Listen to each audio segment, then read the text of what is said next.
Hello. The following information is being presented as part of the Governor Mifflin Area Citizens Academy that was developed by the 5 communities and school district in the Governor Mifflin area. The 5 communities in the Governor Mifflin School District include Brecknock Township, Cumru Township, Kenhorst Borough, Moulton Borough, and Shillington Borough. The following information is being presented in order to provide you with a better understanding of the organization and operation of the local units of government in the Governor Mifflin area and to help you become more involved in your local community. We hope you find the material helpful, and a copy of this recording may be obtained at any of the municipal offices or the school district administration building. The Governor Mifflin Area Citizens Academy is made possible through a grant from the Russell L. Hiller Charitable Trust Fund of the Berks County Community Foundation.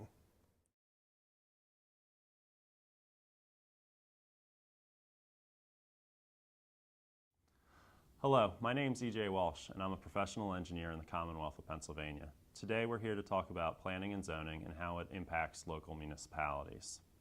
Before we get into that, we need to have a basic understanding of how government works at the different levels. Hopefully everyone's familiar with the federal government and Congress and the president and everything that's associated with that, and then below that is the state government, where we are, the Commonwealth of Pennsylvania. The level below Pennsylvania is the local government. That includes all of the municipalities in which we live. Each of the municipalities are divided based on their density, population, and a couple of other factors, and split into different groups. There's first and second class townships, boroughs, cities, and a couple of other ones, but each different type of municipality has slightly different powers under the state laws depending on each of those factors. So what do municipalities do? Some of the basic things that municipalities do is they oversee our public parks, they run their recreation boards, they deal with local roads, and today's focus, they handle planning and zoning for their community. So what's the purpose of planning and zoning?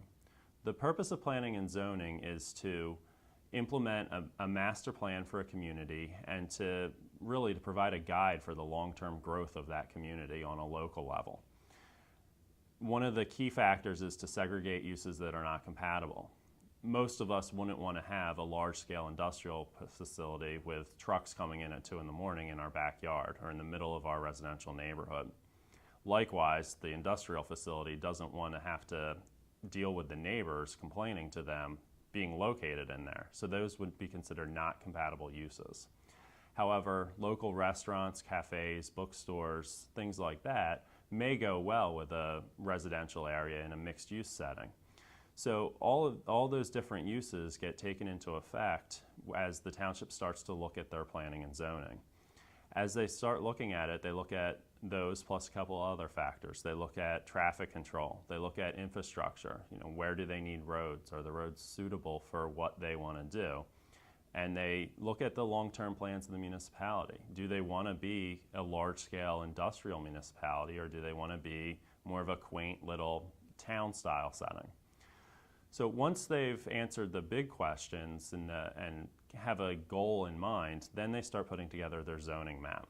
And the zoning map is a tool for both the municipality and the property owners within the municipality to develop those long-term goals and to see what they want to do. To segregate those uses, to put compatible uses with each other, to define things like how high can buildings be, how dense can the area be, what are the setbacks for the front yard, the backyard, can you have ancillary structures, all of those things that go along with it. So they work on developing a zoning map. The zoning map is just that. It's a map of their municipality that encompasses all of that data. As today's example, we have the zoning map for the borough of Kenhorst. And as you can see, each of the different colors represents a different use. In the red area you see down through here, this is a residential use. And in here the idea would be predominantly residences. There is some light businesses, home occupations, those sorts of things allowed. But down here you see a commercial district, you see a shopping center. You wouldn't want to have the traffic going to the shopping center going through the residential area, so they're segregated between the roads. They're both part of the borough and they both have their own goals, but they're not mixed between themselves. Each of the other colors represents a different zoning district. So this is one example of a zoning map. Every municipality in Pennsylvania either has their own zoning map or they use a map that's been adopted by the county.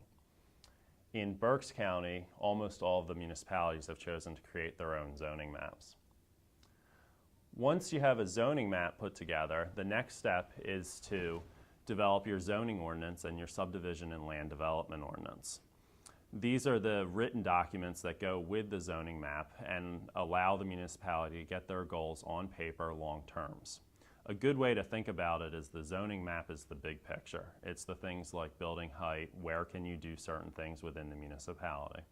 The subdivision ordinance is the details. It's how wide does the road have to be? Do you have to have sidewalk? Do you have to have curb?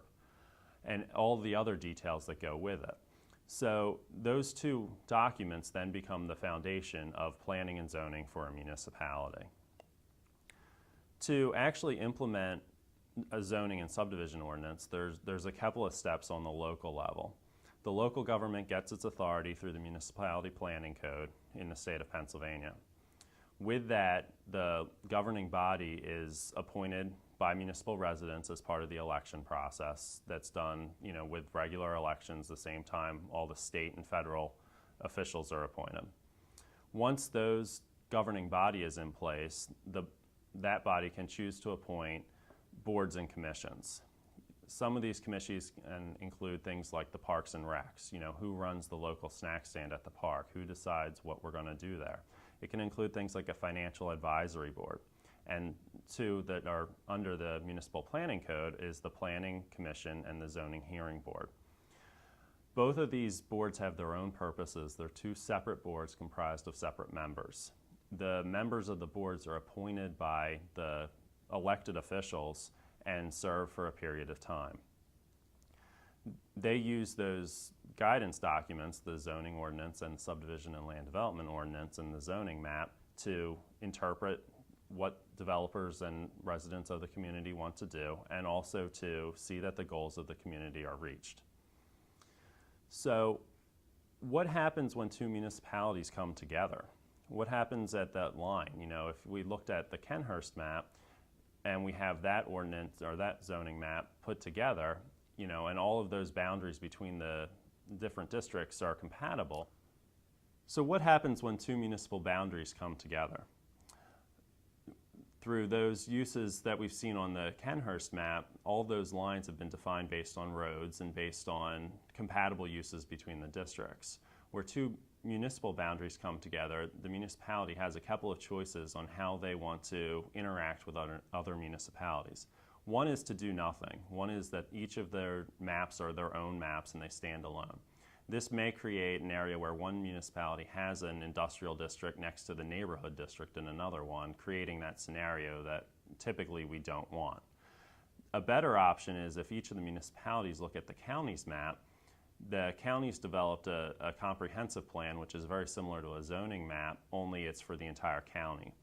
The municipalities can use this as a guidance document when they're preparing theirs to look how their municipal districts interact with the municipal districts from another municipality and try and create a uniform district. The best option, however, is a joint municipal plan. This is an optional plan created by multiple municipalities. What happens is multiple municipalities decide to get together and work, and they each bring their own zoning plan, and they work together and they put the zoning plans together and look at the different lines and each adjust their own map accordingly. So instead of being just one municipality, it's a larger scale. As this is done throughout the community, the zoning lines between different municipalities start to go away and it becomes more of a harmonious use throughout the area. So how does this process all work on a daily basis? The Planning Commission, which is one of the boards that was enacted by the governing body, receives and reviews applications for whether it's new construction, a new residential neighborhood, a new office building that someone wants to build, or something much simpler. A property owner comes in and wants to sell part of his property to the next door neighbor. The Planning Commission looks at the documents that were submitted, looks at the zoning ordinance and the subdivision ordinance, and makes sure that everything works together. They take the input provided by their professionals, whether it's the township engineer or the zoning officer, and they develop a plan jointly between the developer and the boards to move the project forward. There's an iterative process where the two groups, the Planning Commission and the developer or the property owners, go back and forth and develop a plan that's both in the interest of the developer or the property owners, but also matches the ordinances and the zoning map. The Planning Commission can authorize a change or a waiver from the subdivision ordinance. They can suggest to the governing body that, for a specific project, it doesn't make sense for one of those details in the subdivision ordinance, be it the width of the road, the height of the curb, or something similar, is applicable to that project. So there's a process where they can recommend a waiver of one of those conditions. They cannot, however, authorize any changes to the zoning map or the zoning ordinance. They can't say your building can be higher. They can't say that you can have a use that's not permitted in a specific zoning district. There's a separate process through the zoning hearing board for that, but that's not their role. Once everything's worked out, the Planning Commission makes a recommendation to the governing agency, and the governing agency is the one that ultimately gives the approval or a recommendation for approval with conditions. Your plan is approved, but because you're doing what you want to do, you need to do something extra, whatever that may be, or they can deny you the plan. So what happens in those cases where the developer or the property owners want to deviate from the zoning ordinance or the zoning map? One example is what happens if you want to build a shed in your backyard, but the zoning ordinance says that all buildings have to be 5 feet from the property line. You want your shed up against the back property line, and you don't see it as a hardship to anybody else. Well, there's a process for that too, and there's two parts to it. There's the zoning officer and the zoning hearing board. The zoning officer is responsible for enforcing the zoning ordinance. That could be reviewing changes in use. It could be someone wants to build a structure and they're not sure if it's over a setback. The zoning officer will review that information and make a determination. Similar to the Planning Commission, though, the zoning officer cannot issue or allow deviations from the zoning ordinance. Their role is to interpret the zoning ordinance if there's a question and to enforce it as it's written. So if they determine something, they make a decision based on you can't put that shed in, based on the 5 feet, what happens? At that point, the property owner can apply to the zoning hearing board, which is another board that's permitted under the municipal planning code, and it's enacted by the governing body, and it's got members appointed to it. The difference between the zoning hearing board, though, and the Planning Commission is the zoning hearing board acts very similar to a sequestered jury. They listen to the facts as presented by either professional witnesses, the property owner, other members of the community, members of the governing body, and then they deliberate on that, and they may take a recess and for a period of days to deliberate, but then they issue a decision. That decision that they issue is final. It does not go back to the governing body. It is the decision, and it will either grant that permission to put that shed in the backyard or to have a use that's not permitted by right in a specific zoning district, or some other change or deviation from the zoning ordinance. And it does not need to go back to the governing body for approval. There is a process through the court system that can be appealed, but it's not an action that needs the approval or the denial from the governing board. Once the zoning hearing board's made their determination, then you can go through the Planning Commission process and go back to the board and receive approval for a plan or allowing that property line to be shifted between the two neighbors. The other portion of the responsibility of the zoning hearing board is to review appeals of the zoning officer.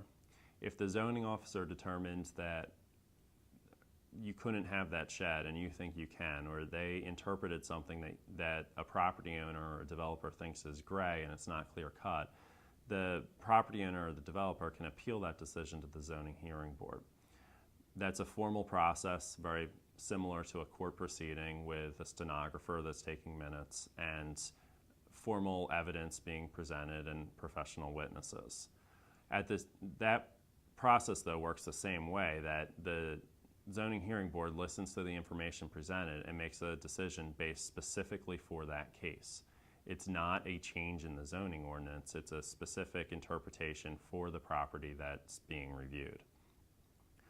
So all of these components work together to form the zoning and planning for a municipality. You have the Planning Commission, which looks at the future developments. You have the zoning hearing board and the zoning officer that work with the zoning ordinance.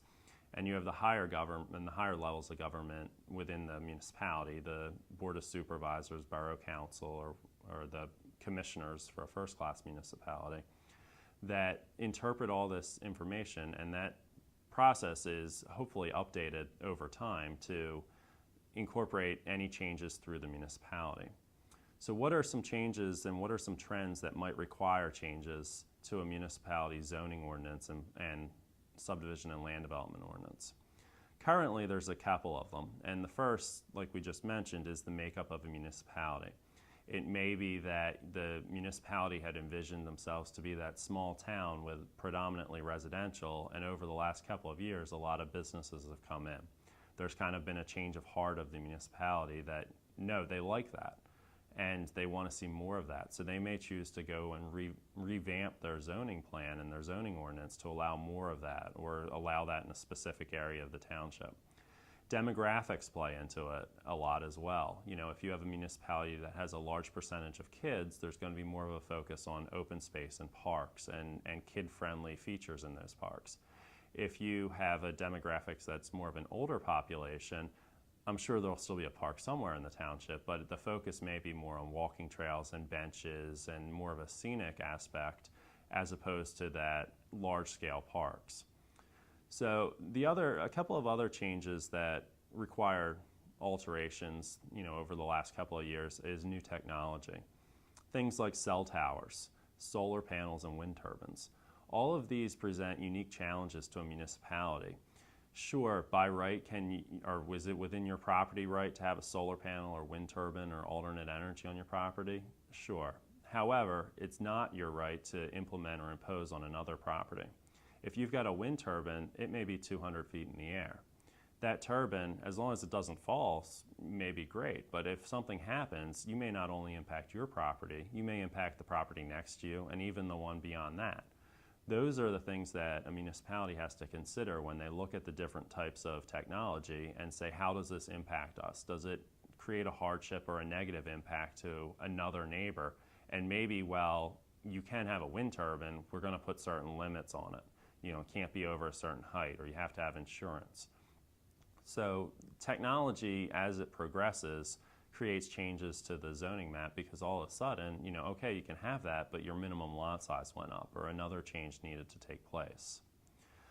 Another change that's been trending recently is a difference in mindset.